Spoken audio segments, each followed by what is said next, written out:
नमस्कार। दिन भर की बड़ी खबरों में आपका स्वागत है। मैं हूं शिवानी। आज की खबरों में बात होगी वोट काउंटिंग से ठीक पहले सुप्रीम कोर्ट का वोट धांधली पर बड़ा फैसला की, वहीं रीवोटिंग में ईवीएम में भारी गड़बड़ी, कई इलाकों में हुआ बवाल की और कैबिनेट विस्तार की चर्चा के बीच नीतीश से मिले सीएम सम्राट चौधरी, सियासी हलचल तेज की। साथ ही मतगणना करने ठेके पर आएंगे कर्मचारी, ज्ञानेश कुमार के निष्पक्षता की फटी ढोल की। वहीं खबर के अंत में बात होगी आपके बागियों पर केजरीवाल का हंटर, भागे भागे फिर रहे सांसद की। इसी के साथ आज दिन भर की सभी बड़ी और प्रमुख खबरों को जानेंगे विस्तार से। उससे पहले एक नजर सुर्खियों पर। कुमार विश्वास, सत्येंद्र जैन, सोमनाथ भारती हाजिर हो। यूपी की कोर्ट ने 12 साल पुराने केस में तीनों को भेजा समन। पेट्रोलियम कीमतों पर कंट्रोल रखना होगा, मायावती बोली, महंगाई से जनता त्रस्त, केंद्र को ये सुझाव दिया। सार्वजनिक स्थानों पर नमाज पर मौलाना शहाबुद्दीन बोले, हाईकोर्ट का फैसला शरीयत हिसाब से सही। जर्मनी से नाराज ट्रंप ने 5000 सैनिक वापस बुलाए। जर्मन चांसलर ने कहा था ईरान ने अमेरिका की बेइज्जती की, अमेरिका की प्लानिंग भी बेकार। भाजपा का भगवंत मान पर बड़ा हमला, जाखड़ बोले, विधानसभा में सीएम का व्यवहार पंजाब के लिए कलंक, कल गवर्नर से मिलेगा डेलीगेशन। ट्रंप बोले, पागलों के हाथ में एटम बम नहीं दे सकते। जंग रोकने का ईरानी ऑफर फिर ठुकराया, इसमें परमाणु मुद्दे का जिक्र नहीं था। हिमाचल में निकाय चुनाव, नॉमिनेशन का आज आखिरी दिन। अब तक 535 दावेदारों ने भरे। कांगड़ा में सबसे ज्यादा 120 नामांकन, 4 मई को होगी छटनी। ट्रंप ने यूरोपीय यूनियन कार ट्रकों पर 25% टैरिफ लगाया, कहा व्यापार समझौते का पालन नहीं कर रहे, छूट चाहिए तो अमेरिका में मैन्युफैक्चरिंग करो। देश भर में करोड़ों मोबाइल पर एक साथ अलर्ट मैसेज आया, सायरन की आवाज सुनाई दी। सरकार ने इमरजेंसी अलर्ट सिस्टम की करी टेस्टिंग। बंगाल चुनाव को लेकर मतगणना से पहले अभिषेक बनर्जी ने संभाला मोर्चा, टीएमसी के काउंटिंग एजेंटों के साथ करेंगे बैठक। अखिलेश ने केशव और ब्रजेश की रील शेयर की, लिखा 2 स्टूलों से नहीं बनती कुर्सी, केशव का पलटवार, हिट जोड़ी से घबराना जायज है। अजय राय आईसीयू में, मोदी के बाद राहुल का पोस्ट, लिखा बड़ा परेशान हूं, भाजपा में जाने की अटकलों को कांग्रेस ने किया खारिज। नीतीश ने छोड़ा सीएम हाउस, 7 सर्कुलर रोड हुए शिफ्ट, सीएम डिप्टी सीएम ने की मुलाकात। सीआरपीएफ के डीआईजी भी मिलने पहुंचे, लालू के बने पड़ोसी। अनजान देश, 1.5 साल से कमरे से निकला नहीं, फिर कैसे पकड़ा गया दाऊद का करीबी सलीम डोला। ना तो ममता दीदी ना ही मोदी जी। बंगाल के एग्जिट पोल पर जानिए क्या बोले सौरव गांगुली। सबूत के तौर पर कंकाल लाने की बात पर नवीन पटनायक ने कहा, बैंक के नियम इंसानियत से बड़े हैं। नवीन पटनायक ने वित्त मंत्री को लिखा चिट्ठी, जिम्मेदारों पर कार्रवाई की करी है मांग। राघव चड्ढा के भाजपा में शामिल होने पर बोले अवध ओझा, देश में एक आंदोलन करना ही पड़ेगा। नासरापुर कांड, सीएम फडणवीस का सख्त रुख, बोले ऐसे मामले मानवता पर कलंक, आरोपी के लिए तख्ते पर लटकाने की मांग करेगी सरकार। चलिए जानते हैं अब बड़ी और प्रमुख खबरों को विस्तार से। उससे पहले वीडियो को लाइक करें, साथ ही आपसे रिक्वेस्ट, खबरों को आखिर तक जरूर देखें। केंद्रीय कर्मचारियों की तैनाती के खिलाफ टीएमसी की अपील खारिज, सुप्रीम कोर्ट ने कहा ये चुनाव आयोग का अधिकार। सुप्रीम कोर्ट ने कहा चुनाव आयोग को कोई आदेश नहीं दे सकते, ये चुनाव आयोग का अधिकार है, उन पर भरोसा करें। टीएमसी की ओर से सीनियर वकील कपिल सिब्बल ने कहा कि हमें उनसे न्याय मिलने की उम्मीद ही नहीं है। टीएमसी ने इससे पहले कलकत्ता हाईकोर्ट में अपील की थी। हाईकोर्ट ने आपत्ति खारिज करते हुए कहा था कि काउंटिंग स्टाफ की नियुक्ति चुनाव आयोग के अधिकार क्षेत्र में आती है, इसमें कोई अवैधता नहीं है।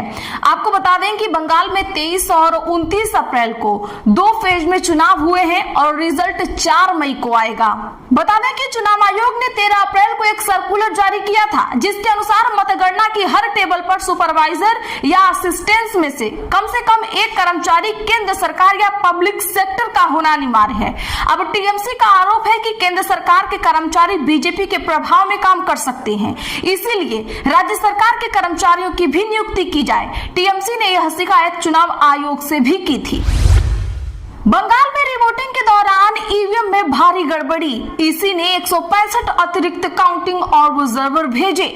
बता दें कि पश्चिम बंगाल में डायमंड हार्बर के 4 और मगराहाट पश्चिम के 11 बूथों पर आज शनिवार सुबह 7 बजे से दोबारा मतदान जारी है। डायमंड हार्बर के फाल्ता में स्थानीय लोगों ने पुलिस पर लाठीचार्ज करने का आरोप लगाया है। इन लोगों का कहना है कि वोट डालने के बाद उन पर टीएमसी कार्यकर्ताओं ने हमला किया और मारपीट की। जब वे इसका शांति से विरोध कर रहे थे तो पुलिस ने उन पर लाठीचार्ज किया। कई लोगों को पैर में, सिर में और हाथ में चोट आई है। लोगों ने विशेष समुदाय पर हमले का आरोप लगाया है। वहीं टीएमसी ने आरोप लगाया है कि मगराहाट के बूथ नंबर 127 पर सुरक्षा बलों ने हमारे कैंप में तोड़फोड़ की और कार्यकर्ताओं से मारपीट की। घटना के बाद टीएमसी समर्थकों ने नारेबाजी की है। डायमंड हार्बर और मगराहाट पश्चिम में दोपहर 1 बजे तक 55% से ज्यादा मतदान हो चुका है। वहीं चुनाव आयोग ने बंगाल में 165 अतिरिक्त काउंटिंग ऑब्जर्वर और 77 पुलिस ऑब्जर्वर तैनात किए हैं। बता दें कि कई जगह रिवोटिंग के दौरान ईवीएम में भारी गड़बड़ी देखने को मिली है, जिससे मतदाताओं को अपना वोट डालने में दिक्कत का सामना करना पड़ा है। दिल्ली पहुंचे सम्राट चौधरी, कैबिनेट विस्तार को लेकर शाह और नितिन नवीन से होगी मुलाकात। जी हां, बिहार में मंत्रिमंडल विस्तार को लेकर हलचल तेज हो गई है।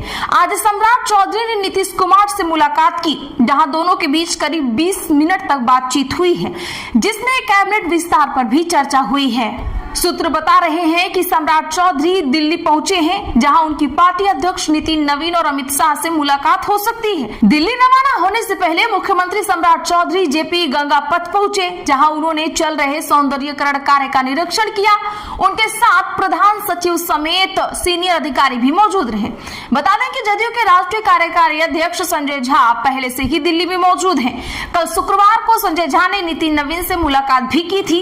6 मई तक सम्राट कैबिनेट के विस्तार की संभावना है।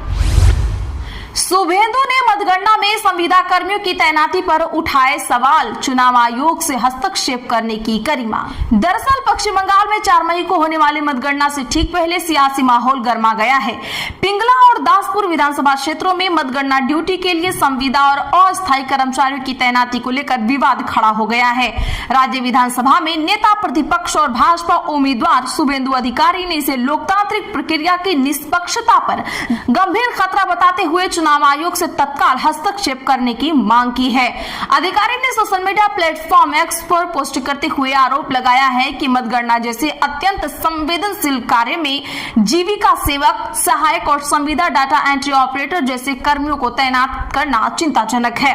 उन्होंने कहा कि ये कर्मचारी अस्थायी सरकारी ढांचे का हिस्सा नहीं होते, उन पर राजनीतिक दबाव पड़ने की आशंका अधिक रहती है, जिससे चुनाव परिणामों की विश्वसनीयता प्रभावित हो सकती है।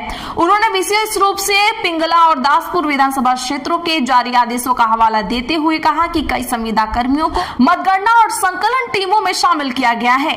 अधिकारी के मुताबिक इन कर्मियों को ईवीएम की आवाजाही, वीवीपैट की सीलिंग और पोस्टल बैलेट की गणना जैसे महत्वपूर्ण कार्यों में लगाया गया है, जो कि अत्यधिक संवेदनशील जिम्मेदारियां हैं। जरूरत पड़ी तो कांग्रेस निभाएगी किंग मेकर की भूमिका, बंगाल चुनाव परिणाम से पहले कांग्रेस का बड़ा बयान। जी हां, बंगाल में कांग्रेस के पर्यवेक्षक गुलाम मीर ने कहा कि तृणमूल अगर अकेले सरकार गठित करने की स्थिति में नहीं होगी और उसे समर्थन की जरूरत पड़ेगी तो उस स्थिति में उनकी पार्टी निर्णायक भूमिका अदा करेगी। गुलाम मीर ने आगे कहा कि एग्जिट पोल में जो दिखाया जा रहा है उसका बिल्कुल उल्टा होगा। तृणमूल सरकार ने बंगाल की महिलाओं के हाथों में सीधे तौर पर जो आर्थिक सहायता पहुंचाई है उसे उसका फायदा जरूर मिलेगा। बंगाल के कुल मतदाताओं का 50% महिलाएं हैं, जिनका कम से कम 60% वोट तृणमूल को जरूर मिलेगा। उन्होंने कहा कि बंगाल के मतदाता बेहद जागरूक हैं, उन्होंने चुपचाप मतदान किया है, किसी को यह समझने नहीं दिया कि वे क्या चाहते हैं। कारण अगर तृणमूल को पता चल जाता है कि जनता भाजपा की तरफ है तो वह अशांति करती, और अगर भाजपा को यह पता चल जाता कि जनता तृणमूल के साथ है तो वह गड़बड़ी फैलाती। इसीलिए बंगाल के मतदाताओं ने अपना मत जाहिर होने नहीं दिया है। गुलाम मीर ने आगे कहा कि बंगाल में तृणमूल सांगठनिक तौर पर बेहद मजबूत है, वाम मोर्चा शून्य हो चुका है। पंजाब आप आप छोड़ बीजेपी ज्वाइन करने वाले सांसदों पर एफआईआर, पुलिस अरेस्ट करने दिल्ली पहुंची। बता दें कि आप छोड़ बीजेपी में शामिल हुए पंजाब से राज्यसभा सांसद संदीप पाठक के खिलाफ पंजाब में 2 एफआईआर दर्ज हुई है। ये केस भ्रष्टाचार और शोषण से जुड़े हुए हैं। पुलिस सूत्रों के अनुसार गैर जमानती धाराओं में केस दर्ज हुआ है। संदीप पाठक की केस दर्ज होने की खबर बाहर आने से पहले दिल्ली स्थित अपने घर के पिछले दरवाजे से भाग गए। दावा किया जा रहा है कि जिस गाड़ी में बैठकर संदीप निकले वह राज्यसभा सदस्य अशोक मित्तल के नाम पर रजिस्टर्ड है। गाड़ी पर नंबर भी जालंधर का है। पाठक की गिरफ्तारी के लिए पंजाब पुलिस दिल्ली स्थित उनके घर पहुंच गई है और कभी भी उनकी गिरफ्तारी हो सकती है। हालांकि पंजाब पुलिस या सरकारी प्रवक्ता की तरफ से इसको लेकर अभी कोई रिएक्शन नहीं आया है। वहीं संदीप पाठक ने न्यूज एजेंसी एएनआई से बातचीत में कहा, मेरे खिलाफ किसी भी एफआईआर की मुझे कोई जानकारी नहीं है। इस बीच दिल्ली पुलिस ने सांसद संदीप पाठक के दिल्ली स्थित घर के बाहर बैरिकेडिंग कर डाली है। इससे पंजाब पुलिस की गिरफ्तारी की कोशिश करने पर दिल्ली पुलिस के साथ टकराव की भी नौबत आ सकती है। संदीप पाठक से पहले आप सरकार प्रदूषण कंट्रोल बोर्ड के जरिए पार्टी छोड़ने वाले दूसरे सांसद राजेंद्र गुप्ता की ट्राइडेंट फैक्ट्री में भी रेड करा चुकी है। डॉक्टर संदीप पाठक 25 अप्रैल से राघव चड्ढा और अशोक मित्तल के साथ बीजेपी में शामिल हुए थे। इसके अलावा राघव चड्ढा और हरभजन सिंह भज्जी की सिक्योरिटी भी आप सरकार छीन चुकी है। जर्मनी से नाराज ट्रंप ने 5000 सैनिक वापस बुलाए। जर्मन चांसलर ने कहा था ईरान ने अमेरिका की बेइज्जती की। जी हां, अमेरिका ने जर्मनी से करीब 5000 सैनिक हटाने का फैसला किया है। अमेरिकी रक्षा मंत्रालय के मुताबिक यह प्रक्रिया अगले 6 से 12 महीनों में पूरी होगी। यह कदम सीधे तौर पर अमेरिकी राष्ट्रपति डोनाल्ड ट्रंप और जर्मन चांसलर फ्रेडरिक मर्ज के बीच बयानबाजी के बाद सामने आया है। मर्ज ने पिछले महीने एक कार्यक्रम में कहा था कि अमेरिका के पास कोई अच्छी प्लानिंग नहीं है, उसे पता ही नहीं है कि वह इस जंग से बाहर कैसे निकलेगा। उन्होंने कहा कि ईरान बातचीत को टालने में माहिर है और अमेरिका को बिना नतीजे के इस्लामाबाद तक आना जाना पड़ा। इससे अमेरिका को ईरान के सामने अपमानित होना पड़ा। आज के लिए बस इतना ही। ऐसी ही खबरों के लिए चैनल सब्सक्राइब करें, एएसपी लाइव का सपोर्ट करें, वीडियो को लाइक करें, ज्यादा से ज्यादा लोगों में शेयर जरूर।